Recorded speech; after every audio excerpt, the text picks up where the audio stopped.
Რასაკვირველია პრობლემა, მაგრამ მნიშვნელოვანია. მე არ ვიცი ხა რამდენად მნიშვნელოვანია, მაგრამ ყოველ შემთხვევაში გადმოწევა, მცოცავი ოკუპაცია ეს გახდა თემა შიგნით საგამართლოდ, როდესაც უფრო სიღრმისეულად უნდა მსჯელობდეთ საკითხებზე და კვლავ პოლიტიკური სპეკულაციები. არსებობს ბრძანება, ერთხელ თქვი და ბევრჯერ გავიმეორებ კიდე პრეზიდენტ სააკაშვილი, სადაც ნათქვამია, რომ ადმინისტრაცია, დროებითი ადმინისტრაცია განაგებს ტერიტორიას, რომელიც მოიცავს ყოფილი სამხრეთ ოსეთის ავტონომიურ ოლქს, იმ საზღვრებში, რომელიც არის საბჭოთა კავშირის პერიოდიდან დადგენილი.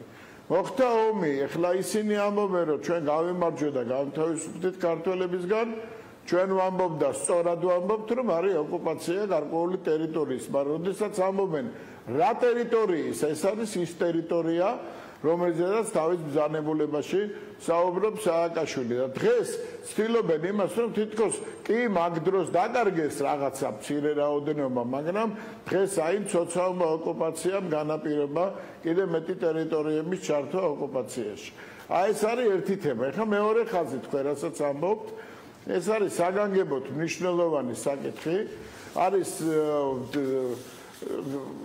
აი უღრმესი შეშფოთების თემა არსებობს, მაგრამ ეს არ ეხება მხოლოდ საქართველოს, ეს არის მსოფლიო მასშტაბის დაპირისპირების ერთი მონაკვეთი, რომელსაც ქვია საქართველო. და არის ოკუპაცია, რომელიც არის რეალურად შემდგარი აქტი, მას მერე რაც იყო უშუალებელი შეცდომები, დანაშაულებრივი შეცდომები ჩადენილი.